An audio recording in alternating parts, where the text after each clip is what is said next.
여러분 안녕하십니까? 여야 정치권과 정부가 함께 민생 정책을 논의할 협의체 구성 논의가 급진전하고 있습니다. 그런데 여야 간의 정면 충돌만 일어나지 않는다면이라는 조건이 붙어 있습니다. 22대 국회가 생산성 제로라는 오명에서 벗어날 수 있을지 패널들과 함께 짚어보겠습니다. 국민의힘 호준석 대변인, 더불어민주당 강성필 국민소통위 부위원장이 함께하겠습니다. 안녕하세요. 반갑습니다. 예. 일단 잘 될지는 두고 봐야겠습니다만, 일단은 뭐 여야가 만나서 민생 법안이라도 당장 이렇게 조금이라도 이견을 좁힐 수 있는 그거라도 좀 얘기를 해보자. 분위기가 좀 바뀌었는데 물꼬를 튼 거는 오늘 아침에 열린 여야 정책위의장 회동이었거든요.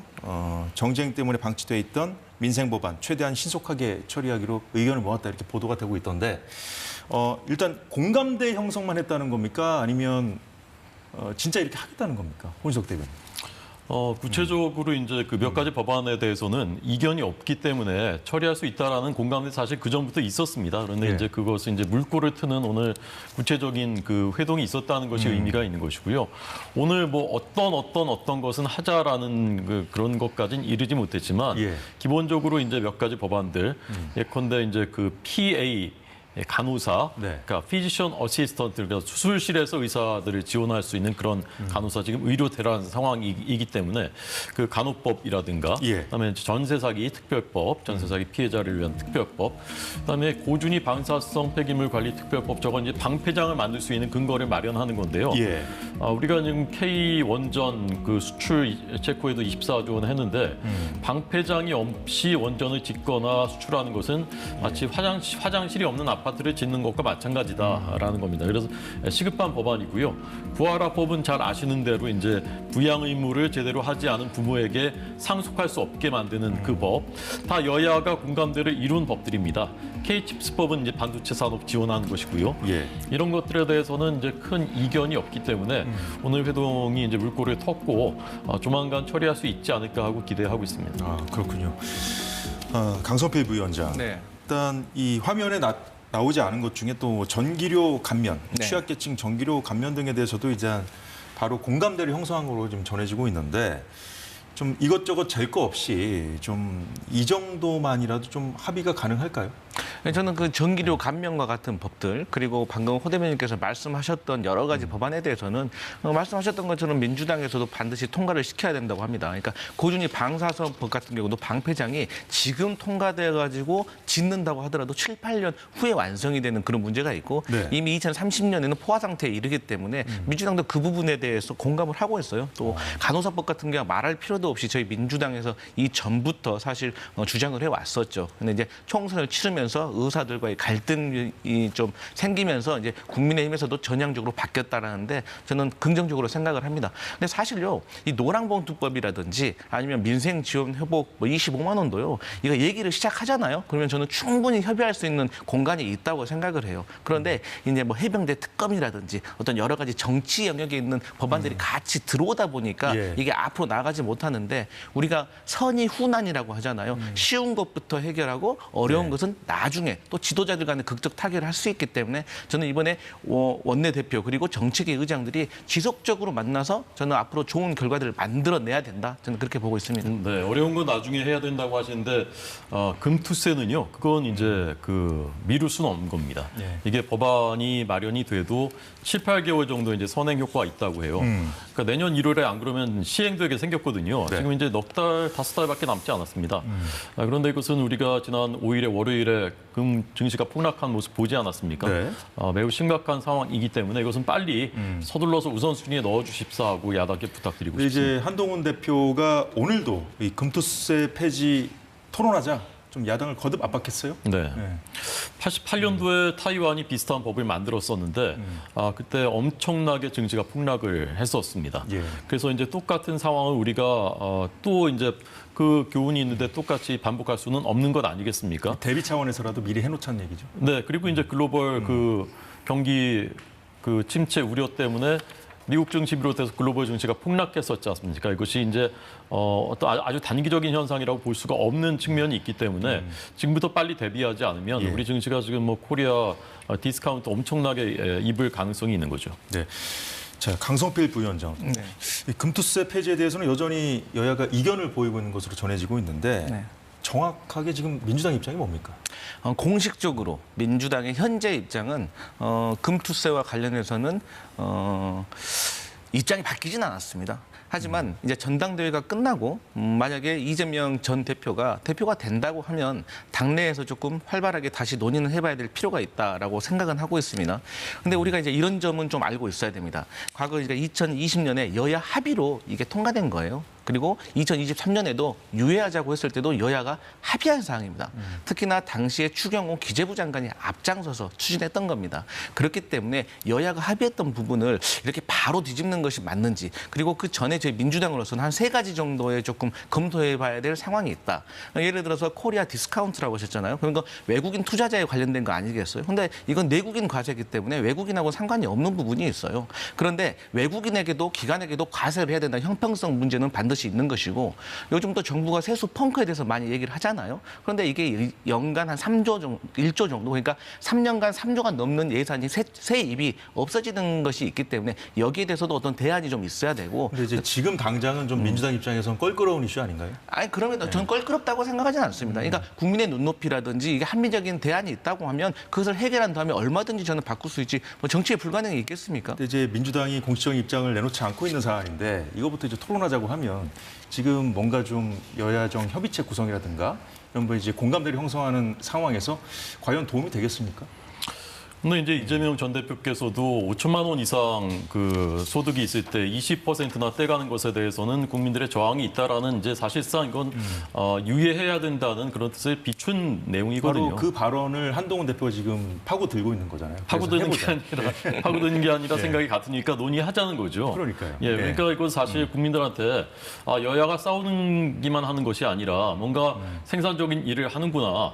물론 이제 세수 3조 원이 이제 그 덜 들어온다고 하셨는데 타이완 증시가 1988년 36% 폭락했습니다. 만약에 같은 현상이 벌어지면 이건 걷잡을 수가 없는 겁니다.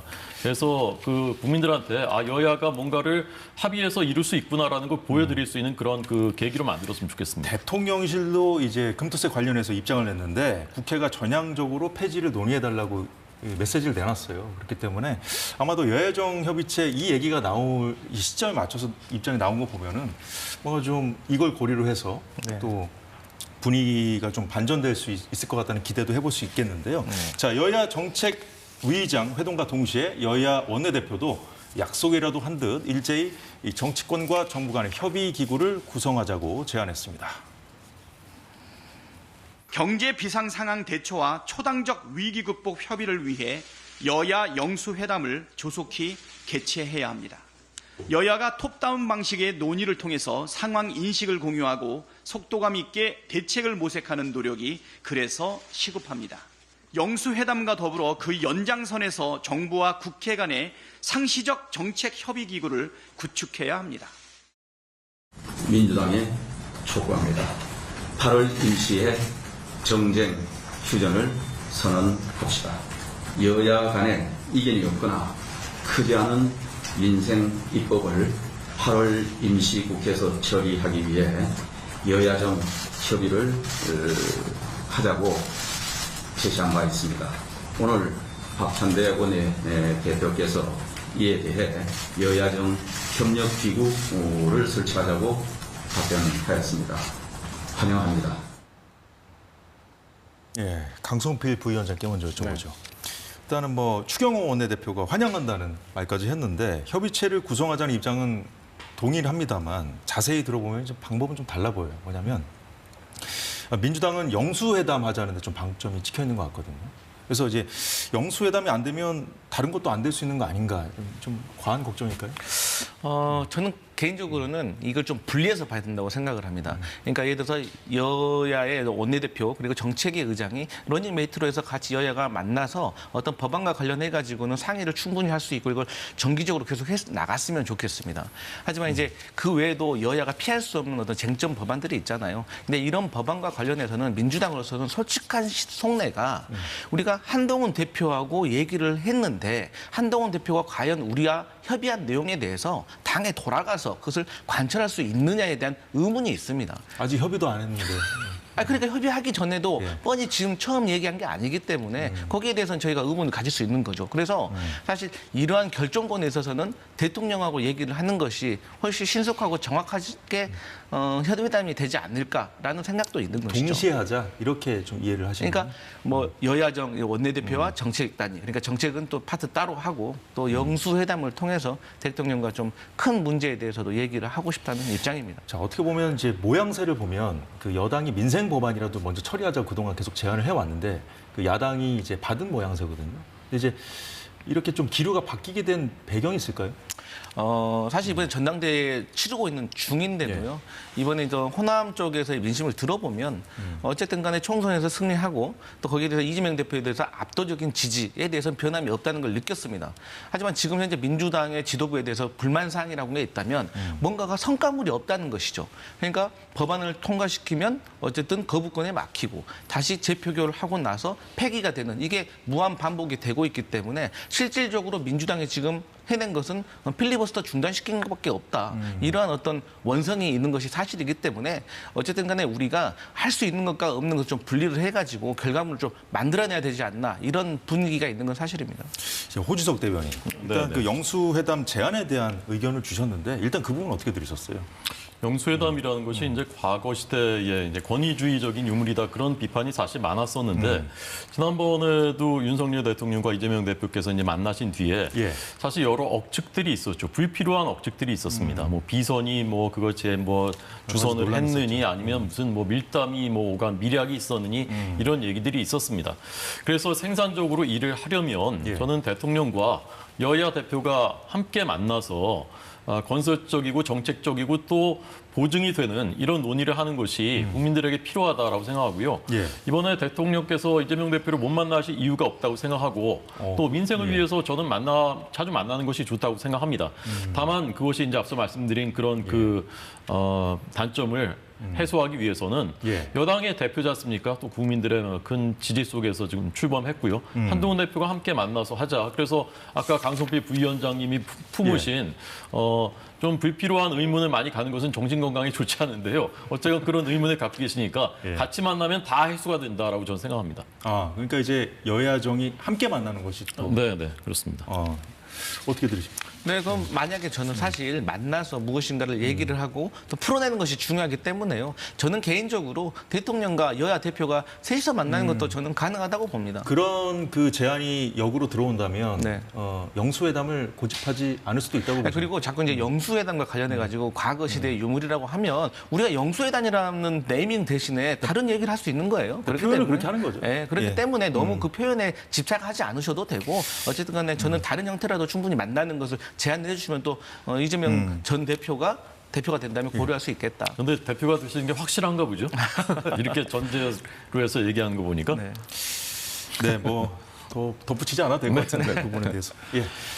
잘 들었고요. 여야정 협의체 출범에 걸림돌이 될 만한 앞서 뭐 몇 가지 말씀해 주셨습니다만 쟁점 사안들이 곳곳에 산재해 있죠. 그래서 여야 협상이 잘 될지 아직은 의문입니다. 지금 뜨거운 쟁점 중에 하나가 이 대선 개입 여론조작 사건 수사 과정에서 검찰이 야당 정치인과 언론인들의 통신 이용자 정보를 조회한 것을 놓고 벌어지고 있는 공방입니다. 어떠한 범죄도 아닌 윤석열 대통령을 비판하는 사람과 연관되어 있다는 이유만으로 자행된 무차별적 통신 사찰이자 정치 사찰이며 민간인을 가리지 않은 공권력 남용입니다. 대선 개입 여론조작 의혹 사건 수사 과정에서 적법한 절차에 따라 이루어진 일입니다. 그런데 민주당은 이 적법한 수사 절차를 불법 사찰로 둔갑시키고 있습니다. 이재명 전 대표 수사검사를 표적 탄핵한 민주당이 이번에는 또 어떤 비이성적 폭주를 이어갈지를 모를 일입니다. 자, 호준석 대변인께 먼저 여쭤보죠. 좀 일단 민주당은 사찰로 규정하고 있는데 네. 국민의힘은 적법한, 그러니까 검찰이 이제 수사하는 과정에서 할 수 있는 적법한 절차였다는 거잖아요. 이제 그리고 또 이제 서범수 사무총장의 마지막 발언을 들어보면은 이제 검찰을 압박하기 위한 포석 아닌가 이런 의심을 또 갖고 있는 것 같아요. 우선 그 통신정보 조회라는 것이 이제 개념을 정확하게 말씀을 드려야 이제 국민들께서 좀 납득하시는 측면이 있을 것 같은데 이게 예컨대 저하고 뭐 강성필 부위원장님이 언제 몇 시에 뭐 몇 분 통화했다 이런 내역이 나오는 게 아니고요. 예. 예컨대 이제 만약에 제가 어떤 범죄의 혐의를 받고 있다라고 하면 경찰이나 검찰이 호준석이 누구랑 통화해서 010 몇 나오잖아요. 번호만 나오는 예. 거죠. 그 사람이 누군가만 아는 겁니다. 그 사람이 강성필이랑 통화했구나. 이렇게 나오는 겁니다. 예. 그러니까 이제 저는 이번에 그 대선 조작 여론 조작 사건 이 사건은 사실은 국기를 흔드는 민주주의의 기본을 흔드는 사건이거든요. 가짜 인터뷰를 허위 인터뷰를 하고 김만배 신앙님 두 사람이 인터뷰를 하고 거기에 이제 큰 고액의 대가를 지급하고 이런 것이거든요. 당사자 2명은 구속됐죠. 그렇습니다. 대선에 이제 여론을 조작하기 위해서 한 사건이거든요. 예. 그래서 이런 사건을 수사하는 데 있어서 광범위하지 않습니까? 주로 관련자들이 정치인 또는 언론인들이란 말입니다. 이 두 사람 당사자들이 그런 예. 신분이기 때문에 그러니까 민주당이 그 과정에서 당시에 이제 개입했느냐 이 여부도 좀 검찰이 그렇습니다. 들여다보는 거죠. 개입했는지 사전에 또 혹시 논의가 있었는지 뭐 사주했는지 이런 걸 밝히려면은 예. 전화 통화한 사람들 찾아보다 보니까 이 정치인이네 여기도 이렇게 된 거지 정치인인 줄 찍어서 미리 알고서 한 게 아니거든요. 예. 그래서 불가피한 측면이 있었다. 그리고 이 통신정보 조회는 헌법재판소와 대법원이 다 적법한 일이다. 예. 이게 공익을 위해서 필요한 일이다라고 판결을 했었던 것이고요. 다만 이제 그럼 3년 전에 공수처가 했을 때는 왜 사찰이라고 했느냐라고 이제 반론을 하시는데 예. 제가 찾아보니까 그때는 사실 왜 했는지가 명확치가 않아요. 이번처럼 이렇게 국기를 흔드는 이런 사건이 아니라 뭐 채널A 이동재 전 기자 사건이라든가 뭐 이성윤 검사장 특혜 조사를 보도한 TV조선 기자와 관련된 사건이라 약간 정치적인 그런 성격이 있는 것들에 대해서 국민의힘 의원 105명이었는데 88명을 통신조회를 했어요. 단순 비교할 사안이 아니라는 그렇습니다. 말씀이시죠. 좀 성격이 많이 다르다는 거죠. 자, 강성필 부위원장.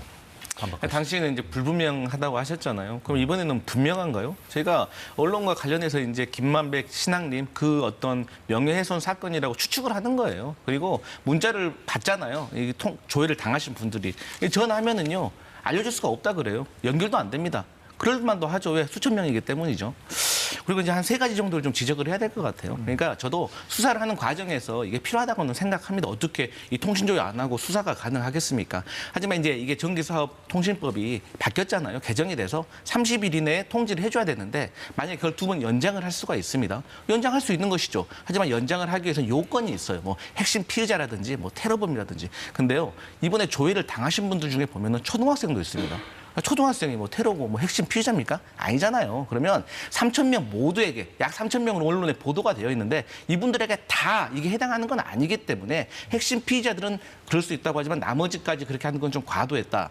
그리고 두 번째로는 이 조회를 한 다음에 이게 삭제가 되는 건지 어떻게 처리되는지에 대해 명확한 근거가 없습니다. 그래서 야당은 이게 별건 수사로 번질 수도 있지 않을까. 왜? 그 사람이 누구랑 통화했는지를 알게 되면 만약에 뭐 기자다. 그러면 이 사람이 누구한테 제보받았는지 우리가 알 수 있고 또 정치인도 제보받은 사람이 누구인지 추측을 할 수 있어서 그때는 아니더라도 나중에라도 별건으로 번질 수 있다는 불안감이 있는 것이다. 그렇기 때문에 이런 것에 대해서는 좀 지적할 필요가 있고 개선이 필요한 것 같습니다. 강 부위원장 말씀대로 이제 야당은 별건 수사 가능성을 우려하는데 이 표현을 별건 수사지만 이거는 이렇게 수사를 하다 보면 아까 말씀하셨던 그 야당과의 어떤 개입 의혹이라든가 다른 부분까지 뻗쳐나갈 수는 있는 거잖아요. 좀 무리한 생각인 것 같고요. 예컨대 이 사람이 누구와 통화를 언제 한 번 했다, 어떤 2번 했다, 이것만 가지고서 어떤 수사를 어떻게 할 수가 있겠습니까? 아까 이제 초등학생 딸 그런 부분도 누군지 모르고 그 번호가 있으니까 통화했으니까 조회해봤더니 알고 보니 초등학생 3학년이었다 이제 이런 것이거든요. 근데 이제 그것을 왜 바로 30일 이후에 알려주지 않았냐라고 하는데 이제 지난달에 이제 기소됐지 않습니까? 그 김만배 신앙님 두 사람이. 그러니까 이제 보안상 그랬던 것이고요. 근데 왜 이제 그렇다면 왜 전체 3천 명은 이제 지금 추정이고요. 3천 명은 이제 추정입니다. 왜 다 그렇게 늦게 했느냐? 그런 부분은 좀 앞으로 봐서 개선할 여지가 있으면 개선하고 그래서 이것을 이거 다 영장 받아서 600만 건 연간 600만 건을 다 영장 받아서 하자고 하면 수사를 사실 못 합니다. 마비될 겁니다. 그렇지만 이제 그 과정에서 좀 더 인권을 생각할 부분이 있는지 제도적으로 개선할 부분이 있는지는 좀 더 여야가 논의를 하면 좋을 것 같습니다. 그러니까 야당에서 계속 제기하는 것이 이제 아까 저도 말씀드렸습니다만 이제 별건 수사하려고 그러는 거 아니냐, 거기에 쓰이는 거 아니냐 이런 부분인데 거기에 대해서는 입장이 있습니다. 이렇게 말씀드렸습니다. 어떻게 그 통화 통화를 한 번 했네 이 사람들이 돈 2번 했네 이걸 가지고 어떻게 수사를 하죠? 무슨 혐의를 거기서 찾아낼 수가 있죠? 저는 그건 좀 무리한 아니, 업체인 것 그런 뜻이 아니라 당연히 통화 한 번 했다고 해서 그 어떻게 별건 수사로 번지겠습니까? 네. 하지만 예를 들어서 호준석이라는 정치인인데 이분이 강성필이라는 사람하고 막 20번, 30분을 통화하고 자주 통화한 거예요. 그래서 강성필이라는 사람이 누군가 보니까 예를 들어서 뭐 군인이다. 그러면 군과 관련된 사건이 있었을 때 이분하고 연결된 커넥션에 대해서 어떤 관계에 대해서 유추를 해볼 수가 있고 그때 당시는 아니지만 차후이라도 이런 것이 좀 꺼내지는 것이 아니냐는 어떤 위험 요소는 분명히 있는 것 같다. 그리고 얼마 전에도 이 검찰의 디넷, 정보 아카이빙에 대해서 좀 문제가 많이 나왔었잖아요. 그래서 저희가 사찰이라고 할 수도 있는 거죠. 야당으로서 그러면 잘했다고 박수 치겠습니까? 그래서 언제나 야당이 여당되고 여당이 야당되는 공통의 조건이기 때문에 이번 기회에 조금 개선할 부분은 좀 개선하자 이런 뜻입니다. 네, 그런 부분은 좀 논의를 같이 하면 좋을 것 같습니다. 예. 뭐 여야 간에 뜨거운 공방이 이어지고 있는 사안이니까 다음에 또 기회가 있으면 얘기해 보는 걸로 하고요. 또 다른 쟁점 살펴보겠습니다. 이진숙 방통위원장을 탄핵 처리한 야당이 이 공영방송 이사 선임 과정을 검증하겠다며 1차 청문회를 9일, 그러니까 모레 열기로 했는데요. 그에 앞서서 어제 이사 선임 과정을 현장 검증하겠다며 야당 의원들이 방통위를 찾았는데 당시 상황 잠시 보겠습니다.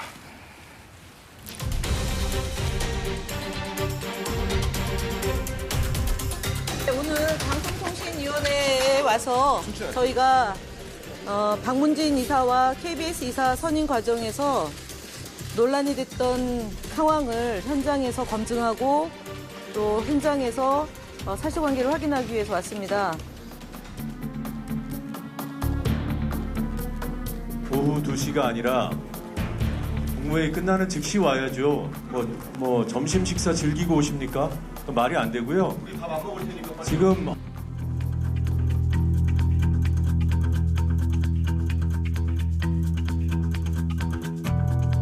이 자리는 과방위 행정실과 방통위 사무처 간의 협의에 의해서 마련된 자리이고요. 방송통신위원회 청사라고.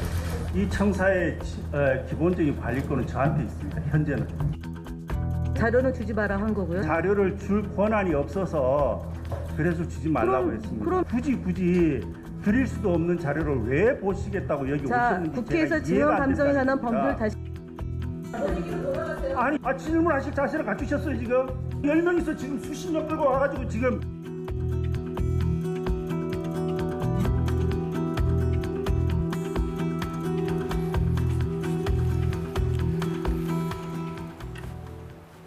예, 오늘 국회 과방위에서도 관련 공방이 이어졌는데요. 오늘 상황까지 보고 얘기해 보겠습니다. 어제 민주당 의원님들은 방통위를 방문 조사한다면서 통상 국정감사 때 이용하는 대회의실이 아니라 방통위 업무를 보는 방통위가 주요 결정을 하는 심판정을 차지하는 이런 무리수를 범했습니다. 저희가 한 공간이 회의실입니다. 심판정이 아니라 회의실입니다.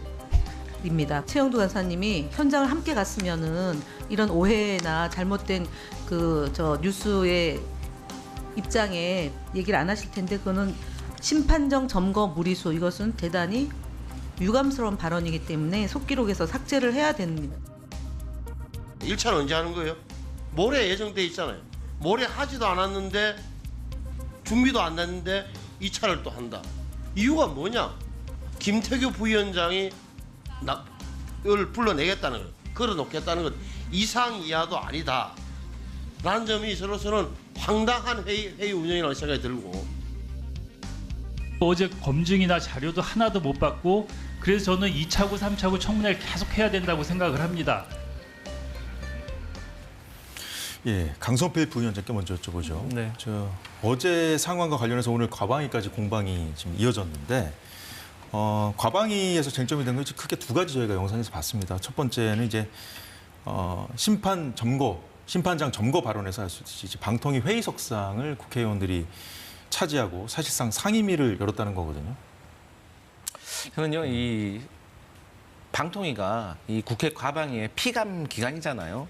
그런데 최근에 이제 이진숙 방통위원장이 취임을 하시고 나서 곧바로 이 83명의 공영방송 이사진의 후보들에 대해 면접을 봐서 선임을 했지 않습니까? 그런데 우리가 상식적으로 생각을 하면요, 이 1시간 반에서 2시간 만에 이 83명의 공영방송의 이사라는 중요한 자리에 계신 분들을 졸속으로 끝낸 것이 아닌가? 그리고 이사들을 선임할 때도 이분들이 정당 이력이라든지 공직 사퇴라든지 여러 가지로 볼 게 많이 있는데도 불구하고 어떠한 이유든지 간에 83명을 그렇게 짧은 시간에 면접을 봐서 선임했다는 것은 좀 문제가 있어 보인다. 그렇기 때문에 과방위 위원으로서 피감기관에 대해서 현장 점검을 얼마든지 할 수 있다고 봅니다. 그런데 다소 국민의힘에서 봤을 때는 이게 과도 있게 보일 수도 있고 정치적인 쇼잉으로 보일 수도 있습니다. 하지만 그렇다고 해서 이 김태규 직무대행이죠. 화면에서도 보셨지만 상당히 태도가 오만합니다. 책상을 때리고 그래요. 근데요, 제가 과거에도 여러 번 말씀드렸지만 국회에서도 국회의원들끼리는 예의를 지켜야 되지만 이 기관 증인들은요, 그러면 안 됩니다. 국민의 대표예요. 국민들 중에는요, 많이 아시는 분도 있지만 또 모르시는 분도 있는데 어떻게 본인하고 좀 취지가 안 맞고 답답하다는 그런 태도를 그렇게 보일 수가 있는가? 그거는 분명히 잘못됐다고 보고, 어찌됐든 국민의 대표로서 야당으로서는 이 그 공영방송 이사진에 대해서 어떤 절차로 있었는지 실무를 확인하겠다고 간 겁니다. 그런데 어쨌든 실패하고 빈손으로 돌아온 거 아니겠습니까? 그래서 법에 정해진 절차대로 그러면 청문회도 열고 또 다가오는 국정감사에서 만약에 부족한 게 있다면 더 한번 캐 물어봐야 된다. 저는 그렇게 생각합니다. 호준석 대변인 의견 들어보죠. 2시간 동안 이제 두 분이 회의하면서 이사들을 선임했는데 처음 보는 게 아니지 않습니까? 83명이지만 이미 자료는 다 봤을 거고 또 생각이 크게 다르지 않고 뭐 거기에서 무슨 의문이 있겠습니까? 그리고 인사안건은 원래 그 자료 비공개로 돼 있고 자료 공개하기 위해서는 위원회가 의결을 해야 되는 것인데 야당 의원들이 모르지 않았을 텐데 그냥 위력과시하러 간 것 아니겠습니까? 저는 지금 이 과정이 공영방송 정상화하는 과정입니다. KBS가 경영진 교체된 다음에 편파방송 하고 있습니까? YTN이 민영화된 다음에 편파방송 하고 있습니까? 그냥 중립적으로 하고 있지 않습니까?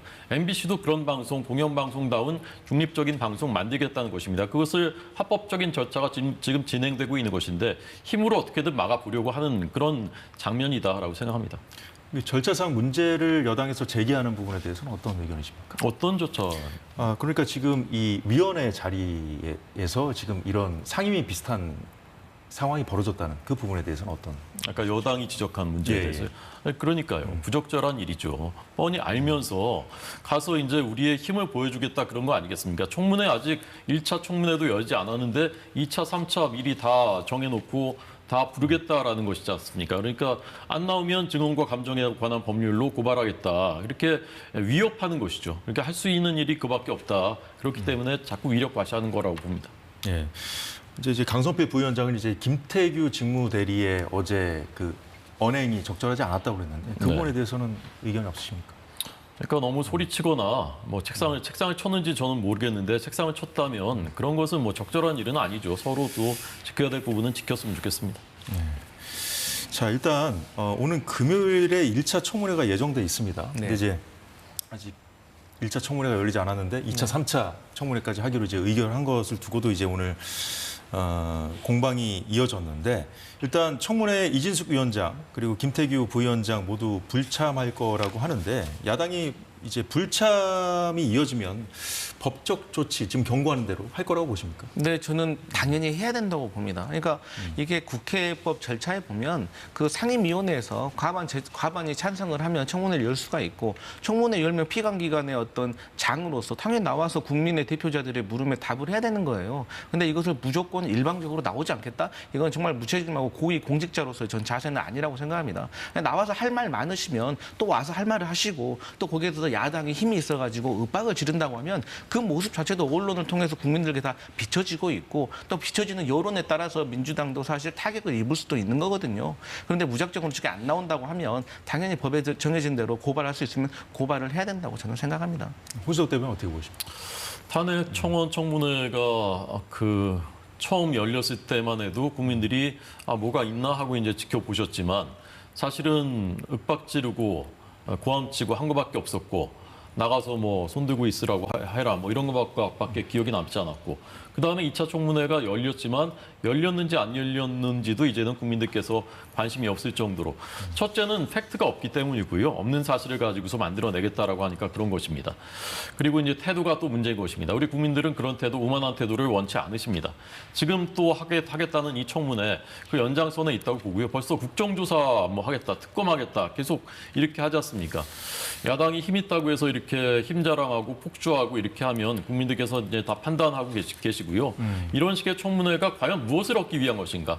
계속 그냥 공영방송은 내 편 들도록 그냥 그렇게 그 자리에 영구적으로 만들어 놓겠다, 박제하겠다. 그 의도밖에 다른 어떤 것인지 저는 잘 이해가 가지 않습니다. 예, 꽉 막힌 대치정국에서 여야정 협의체 구성에 이제 공감대를 형성했다고 여야가 밝히고 있는데 비판 여론을 피하기 위한, 잠시 비껴가기 위한 쇼잉은 아니길 바라보겠습니다. 아니길 바라보겠습니다. 오늘 두 분 말씀 여기까지 듣겠습니다. 수고 많으셨습니다. 고맙습니다.